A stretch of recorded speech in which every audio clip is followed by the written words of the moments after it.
মহারাজ, আমরা এই মুরগি চোরকে ধরে এনেছি। বলুন, একে কি শাস্তি দেবেন? তোমরা কি জানো না আমার রাজ্যে চুরির পরিণাম ফাঁসি? তাকে ফাঁসিতে ঝুলাও। মহারাজ, পেটের দায়ে চুরি করেছি। সামান্য এই মুরগি চুরির দায়ে আমাকে ফাঁসি দেবেন না মহারাজ। নো! আমার রাজ্যে চুরি করলে তাকে ফাঁসিতে ঝুলতেই হবে, কোনো মাফ নেই। ওকে নিয়ে যাও, ফাঁসির আয়োজন করো। আমাকে এই ফাঁসির হাত থেকে বাঁচতেই হবে, কিছু একটা করতে হবে। বলো, মৃত্যুর আগে তোমার শেষ ইচ্ছা কি? মহারাজ, আমার কাছে এমন একটা গাছের বীজ আছে যে গাছটা মনের সব ইচ্ছা পূরণ করতে পারে। আমি আপনার জন্য এই গাছটা রোপণ করে দিয়ে যেতে চাই। কি বলো? মনের সব ইচ্ছা পূরণ হবে? তাইলে তো ভালো। চারা রোপণ করতে কতদিন লাগবে? কমপক্ষে 7 দিন লাগবে মহারাজ। ঠিক আছে, তাহলে চারা রোপণের পরেই ফাঁসি দেওয়া হবে। বলো, তোমার চারা রোপণ কত দূর? তোমার দেওয়া 7 দিন শেষ। মহারাজ, সবকিছু রেডি। এখন শুধু গাছটি লাগিয়ে দিলেই কাজ শেষ। তাহলে দেরি কিসের? গাছ লাগিয়ে দাও।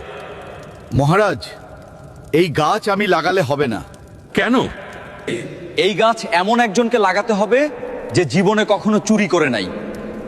তা না হলে এই গাছ লাগিয়ে কোনো কাজ হবে না। ও, এই ব্যাপার। সেনাপতি, আমার রাজ্যের সকল মন্ত্রীদের ডেকে পাঠাও। তুমি আমার রাজ্যের একজন সৎ অর্থমন্ত্রী। যাও, গিয়ে তুমি গাছটি লাগাও। মহারাজ, আপনার রাজ্যের অর্থের দায়িত্ব পালন করতে গিয়ে 2-1 পয়সা এদিক সেদিক হয়ে যায়। এই জন্য আমি চাচ্ছি না গাছটা লাগাতে। খাদ্যমন্ত্রী অনেক সৎ একজন মানুষ, গাছটা সেই লাগাক মহারাজ। না না মহারাজ, আমিও গাছ লাগাতে পারবো না। এই পুরো রাজ্যের খাদ্যের দায়িত্ব পালন করতে গিয়ে আমারও একটু এদিক সেদিক হয়েছে। আমাকেও ক্ষমা করবেন মহারাজ। এত মহা মুশকিলে পড়লাম রে বাবা। আমার রাজ্যের মন্ত্রীদের এই অবস্থা তাহলে। মহারাজ, এখন তাহলে এই গাছ লাগাবে কে? এখানে এমন কেউ কি নেই যে কখনো চুরি করে নাই? মহারাজ, আপনার মন্ত্রীরা তো সবাই কম বেশি চোর, কিন্তু আপনি তো আর চোর না, তাই আপনি নিজেই গাছটা লাগান। এটা তুমি কি বললে? তারা সামান্য মন্ত্রী হয়ে যদি তাদের এদিক সেদিক হতে পারে, তাহলে আমি তো এই রাজ্যের রাজা, আমার কি এদিক সেদিক হতে পারে না?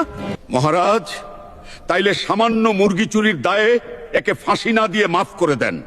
না মহারাজ, একে ছেড়ে দিলে বাইরে গিয়ে সব ফাঁস করে দিবে। মহারাজ, একে কোনো একটা মন্ত্রীর দায়িত্ব দিয়ে দেন। সব রাজ্যের মন্ত্রিত্ব এখন এভাবেই হচ্ছে। কোনোভাবেই আমাদের আকামের কথা সাধারণ জনগণকে জানতে দেওয়া যাবে না মহারাজ, সেটা এই চোরকে মন্ত্রী বানিয়ে হলেও। ঠিক আছে, তাহলে আজ থেকে তুমি আমার এই রাজ্যের মন্ত্রীদের দেখাশোনা করবে, কে দুর্নীতি করছে আর কে করছে না। বন্ধুরা, দেখলে তো দেশ কিভাবে চলছে।